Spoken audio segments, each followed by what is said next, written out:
Lincholi base camp के बाद में जब आप चढ़ाई करना स्टार्ट करते हैं तो आपको लगभग हर जगह पर ऐसा ही रास्ता देखने के लिए मिलता है और साथ में देखने के लिए मिलते हैं बहुत ही ब्यूटीफुल, बहुत ही खूबसूरत नज़ारे केदार वैली के।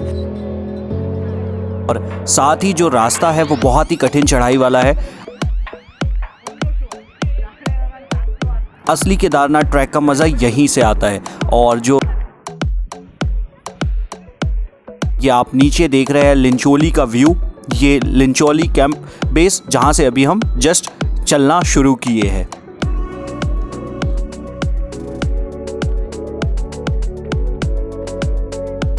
तो शॉर्टकट्स वगैरह होते हैं, जो रास्ते होते हैं, उनको एंजॉय करते हुए जब आप चढ़ते हैं ऊपर तो बहुत ही शानदार आपको जो अनुभव होता है बहुत मज़ेदार होता है। और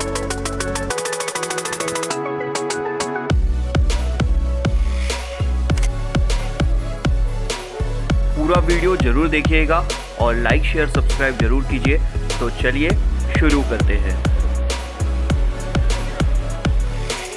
तो अभी मैं पहुंच चुका हूं लिंचोली कैंप पे, जो कि गढ़वाल मंडल विकास निगम लिमिटेड द्वारा संचालित है। और यहां पर पहुंचने के बाद अगर आप स्टे करना चाहते हैं तो आप यहां पर भी स्टे के लिए आपको ऑप्शन बहुत सारे मिल जाते हैं। GMVM के टेंट हाउस और साथ ही रूम्स यहां पर आपको इजीली अवेलेबल हो जाएंगे। लेकिन यहां से केदारनाथ की जो दूरी है लगभग 6 किलोमीटर पड़ती है। तो यहां से असली केदारनाथ का ट्रैक शुरू होता है, जो कि बहुत ही मज़ेदार होता है। नमस्कार, मेरा नाम है चंद्रशेखर। आप देख रहे हैं ट्रैवल संसार यूट्यूब चैनल। और मेरे इस यूट्यूब चैनल के द्वारा बताए गए वीडियोज़ अगर आपको पसंद आते हैं तो लाइक शेयर और सब्सक्राइब जरूर कीजिएगा, ताकि आपको हर अपडेट ऐसे ही मिलती रहे। तो लिंचोली कैंप पहुंचने के बाद यहाँ पर मैं और मेरे साथ में मेरे जो दोस्त, हम लोग इस यात्रा को शुरू किए थे। यहाँ पर थोड़ा सा रेस्ट करते हैं और रेस्ट करने के बाद यहाँ पर आपको बहुत ही शानदार ब्रेकफास्ट अगर आप करना चाहें तो आपको यहाँ पर ब्रेकफास्ट भी मिल जाता है, जिसमें कि हम लोग ब्रेकफास्ट में लेते हैं यहाँ पर चने, क्योंकि चने खाने से आपको मिलती है थोड़ी सी एनर्जी और जिसके थ्रू आप अपनी जो आगे की यात्रा है उसको बहुत ही ईजिली कर सकते हैं। ये है मंजीत भैया और साथ में है राहुल भाई। तो हमने भैरव मंदिर के पास से अपनी चढ़ाई साथ में शुरू करी थी और बहुत ही शानदार तरीके से अब यहाँ से हम ऊपर जाएंगे। और ये अब जो रास्ता शुरू हुआ है ये पूरा ही खड़ी चढ़ाई से भरा हुआ रास्ता है और इस रास्ते में बहुत ही शानदार व्यूज़ आपको देखने के लिए मिलेंगे। और पूरा खड़ा रास्ता, यहाँ से असली केदारनाथ का जो ट्रैक है उसका जो मज़ा है वो आपको यहाँ से देखने के लिए मिलता है। तो चलिए शुरू करते हैं। और हमें पहुँचना है वहाँ पर, वो जो आपको बर्फीले ग्लेशियर दिख रहे हैं वहीं पर बाबा विराजमान है और बहुत ही सुंदर। तो यहाँ से अब इसके बाद में हमें आएगा छानी कैंप, रुद्र पॉइंट और बेस कैंप और उसके बाद में केदारनाथ मंदिर। तो चलिए शुरू कर लिंचोली बेस कैंप के बाद में जब आप चढ़ाई करना स्टार्ट करते हैं तो आपको लगभग हर जगह पर ऐसा ही रास्ता देखने के लिए मिलता है और साथ में देखने के लिए मिलते हैं बहुत ही ब्यूटीफुल, बहुत ही खूबसूरत नज़ारे केदार वैली के। ये मंदाकिनी रिवर आप देख रहे हैं कल कल करती हुई, बहुत ही शानदार। और साथ ही जो रास्ता है वो बहुत ही कठिन चढ़ाई वाला है। असली केदारनाथ ट्रैक का मज़ा यहीं से आता है। और जो शॉर्टकट्स वगैरह होते हैं, जो रास्ते होते हैं, उनको एंजॉय करते हुए जब आप चढ़ते हैं ऊपर तो बहुत ही शानदार आपको जो अनुभव होता है बहुत मज़ेदार होता है। और ऊपर चढ़ने के बाद ये आप नीचे देख रहे हैं लिंचोली का व्यू, ये लिंचोली कैंप बेस जहाँ से अभी हम जस्ट चलना शुरू किए हैं। और ऊपर चढ़ाई करने के बाद में ये हमने जो रास्ता लिया था ये शॉर्टकट का रास्ता था। तो यहाँ से ऊपर चढ़ाई करने के बाद में थोड़ा सा रेस्ट भी आप कर सकते हैं और साथ में आप फ़ोटो वगैरह खिंचवाना चाहे तो वो भी आप यहाँ पर कर सकते हैं, क्योंकि लिंचोली बेस कैंप के आगे से जब आप देखते हैं तो बहुत ही ब्यूटीफुल व्यूज़, बहुत ही खूबसूरत नज़ारे केदारनाथ वैली के आपको देखने के लिए मिलते हैं।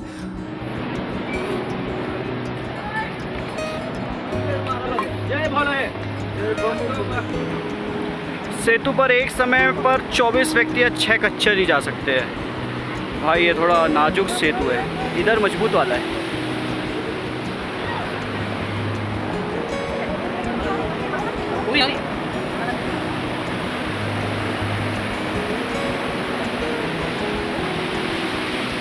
तो इस ब्रिज को पार करते समय ध्यान रखें कि ये बहुत ही नाजुक ब्रिज है, तो इसको जितना जल्दी आप क्रॉस कर ले उतना अच्छा है।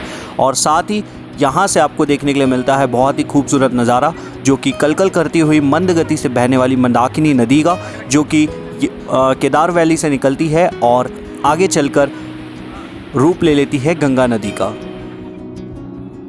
तो आप देख रहे हैं मंदाकिनी का बहुत ही सुंदर नज़ारा इस ब्रिज के ऊपर से, और ये ऐसी सुंदर दृश्य, ऐसे ही अद्भुत नज़ारे आपको केदारनाथ वैली में कई सारी जगह पर देखने के लिए मिल जाते हैं। तो यहाँ से अब हम चलते हैं हमारे ट्रैक की शुरुआत।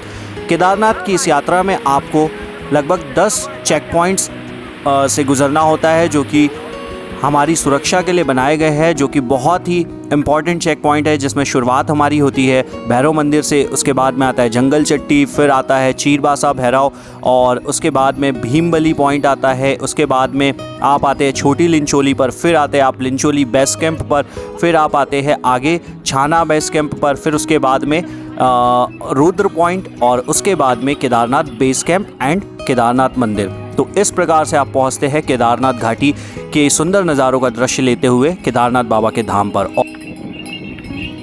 तो अभी मैं गुजर रहा हूं केदारनाथ घाटी के सबसे सुंदर व्यू पॉइंट, जो कि आपने हर जगह पर फेसबुक, इंस्टाग्राम, यूट्यूब सब जगह पर आपने इस बर्फ़ के ग्लेशियर को ज़रूर देखा होगा।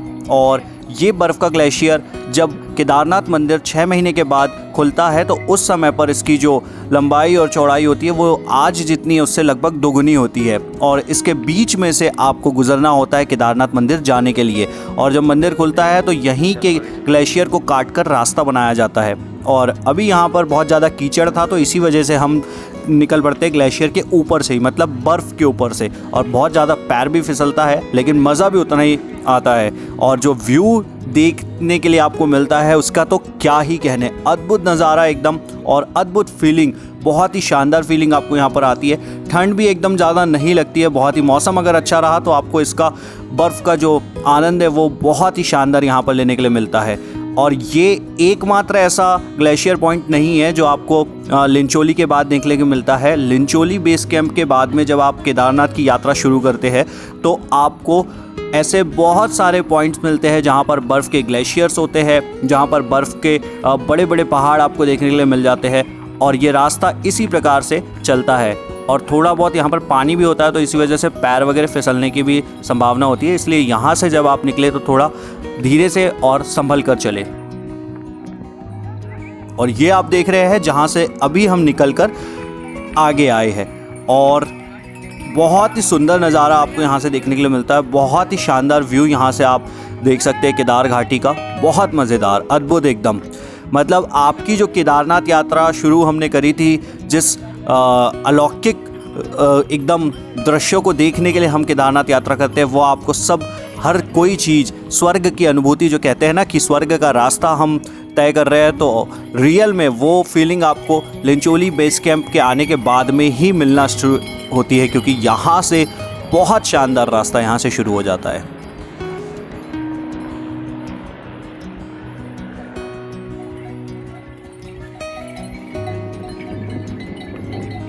और घोड़े खच्चर और पालकी पिट्टू वाले भी यहीं से गुजरते हैं, तो आप उनसे थोड़ा सा दूरी बनाकर ही चले, क्योंकि घोड़े वगैरह जब बर्फ़ के ग्लेशियर से निकलते हैं तो उनका भी बहुत ज़्यादा पैर स्लिप होता है, तो गिरने की संभावना रहती है। तो असुविधा से बचने के लिए आप अपने ट्रैक को बड़े ही सावधानी से करें। और साथ ही यहाँ से निकलते टाइम पानी अगर नहीं आ रहा है तो फिर तो बहुत अच्छी बात है, लेकिन फिर भी जो जूते वगैरह है वो आपके अच्छे रहे तो आपको ट्रैक करने में ज़्यादा मुश्किल नहीं होगी, आप इजीली ट्रैक कर लेंगे। और फिर यहाँ पर मैं और मनमीत भैया थोड़ी बहुत फ़ोटो खिंचवा लेते हैं, और साथ ही इस जगह का पूरा हम आनंद लेते हुए इस जगह को अपने कैमरे में कैद कर लेते हैं। बहुत ही शानदार व्यू, बहुत ही शानदार दृश्य आप देख रहे हैं केदारनाथ वैली का, और बर्फ़ के ग्लेशियर के साथ ये घोड़े खच्चर निकलते हुए, बहुत ही अद्भुत, बहुत ही सुंदर।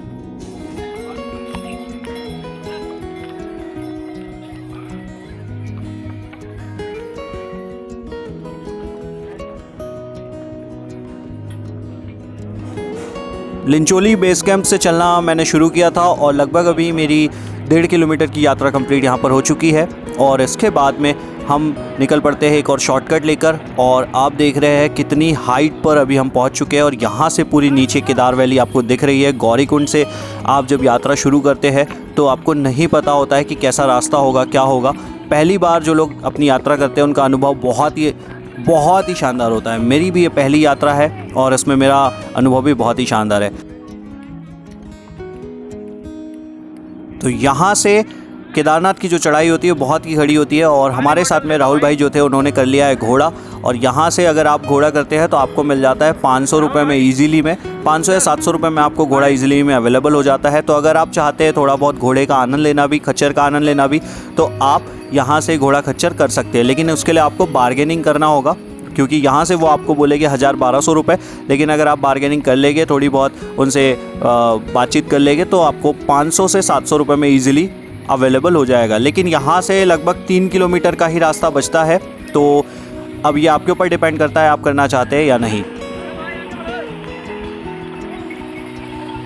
और इस 4 किलोमीटर के ट्रैक में आपको ऐसे बहुत सारे अद्भुत नज़ारे दिखते हैं, ऐसे बहुत सारी जगहों पर झरने भी दिखते हैं, जो कि पहाड़ों से, ग्लेशियर से जो पानी, प्योर वाटर आपको देखने के लिए मिलता है, जो भी आप कहीं पर भी इसका पानी पीने के लिए उपयोग कर सकते हैं।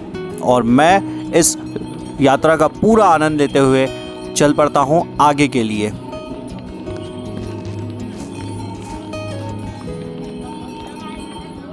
तो यहाँ से अभी हमारी लगभग 2 किलोमीटर की यात्रा कंप्लीट हो चुकी है, 2-2.5 किलोमीटर की।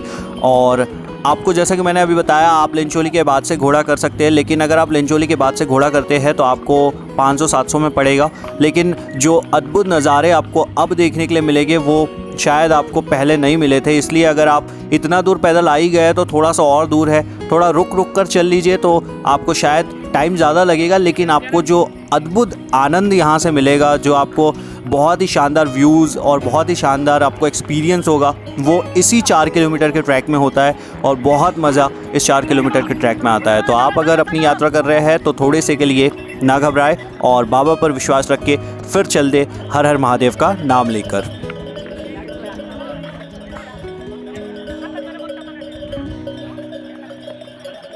इस ट्रैक का अनुभव आपका सबसे ख़ास होता है, क्योंकि ये ट्रैक पर आपको बहुत सारी जगह पर बर्फ़ होती है, पहाड़ी इलाका होता है, बहुत बड़े बड़े पहाड़ होते हैं, बहुत ही शानदार व्यूज़ यहाँ से आपको देखने के लिए मिलते हैं। और साथ में आप देख रहे हैं वो जो पहाड़ है, बस हमें वहीं पर पहुँचना है, वहीं पर बाबा विराजमान है।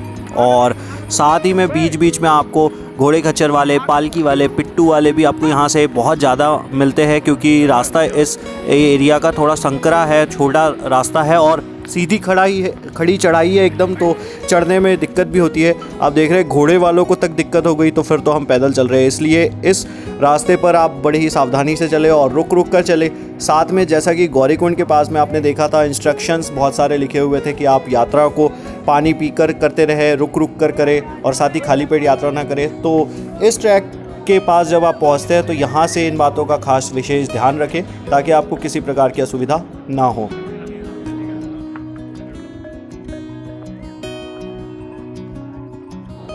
और इस ट्रैक पर आप बर्फ़ का पूरा आनंद ले सकते हैं। यहाँ पर देख रहे हैं आप लोग बहुत ही शानदार ग्लेशियर पर ही चढ़ गए, लेकिन हाँ, ग्लेशियर पर चढ़ते वक्त थोड़ा ध्यान रखें, क्योंकि ग्लेशियर खसकने का थोड़ा सा डर रहता है। तो इन बातों का ध्यान ज़रूर रखें और पूरा एंजॉय करते हुए आप इस यात्रा को करें, ताकि आपका ये अनुभव आपको जीवन भर याद रहे।